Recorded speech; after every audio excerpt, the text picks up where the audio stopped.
So we've been cracking on with the site establishment here at St James, and what we've done is we've had to move our construction hoarding out and take up a little bit more of the road space so that we can fit scaffolding in here. We've been scaffolding for the last month or so, and we've now finished scaffolding completely the west wall. We've just started scaffolding the north wall, and once we've finished scaffolding the north wall and done some work on that over the next couple of months, we will then move to the Lawn Street wall and scaffold that. The scaffold's about 35 metres tall and about 68 metres long.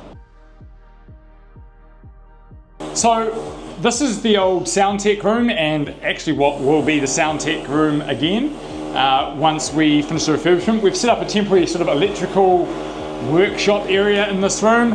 Obviously our subboard is already in here and already connected.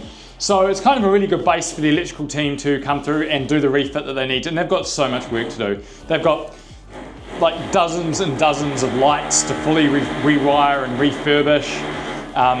So many circuits, there is so much electrical work to do in this building. So one of the really cool things about this room, it's one of the few areas in the building where some of the architectural detailing is still in its original colours. And I've spoken before about how in the 1950s when this building was repainted, this whole range of cold colours came up through the building, and you see greys and these colder colours come through, and it was actually originally really bright. And what you see up here is this original architrave here that's these amazing oranges, reds, blues and greens. And that's what we've got to bring back into the building. So this gives us some of that original palette to work with.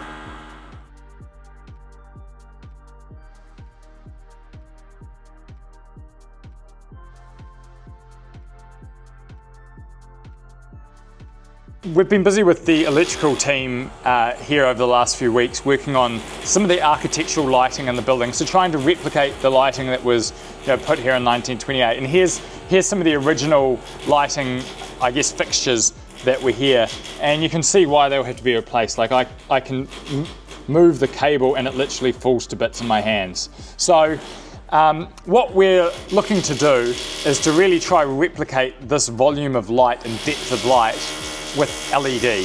So this is a prime example here of what was. So there were 15 lights in this just over 3 metre section of architectural cornice work. So this went behind the cornice and lit up part of the ceiling. And we'd be looking to replace this with LED strip light.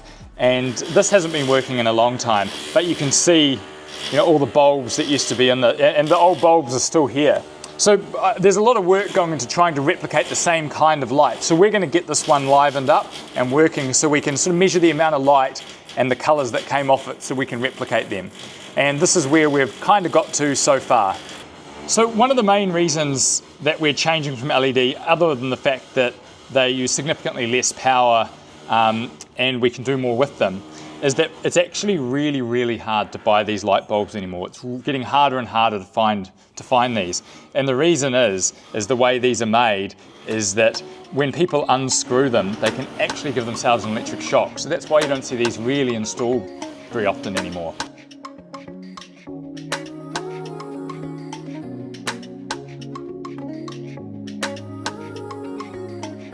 Here in this bay, we're trying two different possible solutions for this architectural lighting. One is a LED strip that's diffused and throws light out at sort of a 90-degree angle, and the other is actually an LED neon, so it's full light from around the whole circumference of it.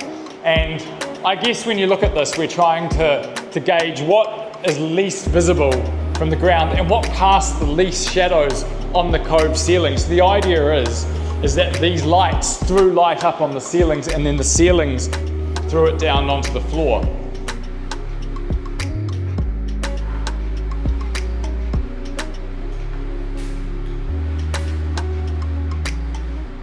This is a 24-volt driver which was running the under bench lights underneath here. So hopefully it still works. I can't see why it won't, and we'll use it to test out this lamp to see what these are going to look like on 24 volts rather than 240.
was the manager's office. There was the security cameras running into here, obviously the main safe where they kept all the money after hours. And what it's going to become is one of the main data centers. So again, security cameras run into here. We'll also have an ONT. We've got one of the distribution boards, DB2. And it'll kind of be the control center for most of this floor. These are the original steel conduits that were installed when the building first opened. And they'll be replaced with PVC, which is the sort of plastic tubing that you see in the walls of your house. And on any modern build, they don't use steel anymore. You can see the original cables running through. You can see down here under many layers of wallpaper and paint is the original colors that they had for the interior walls.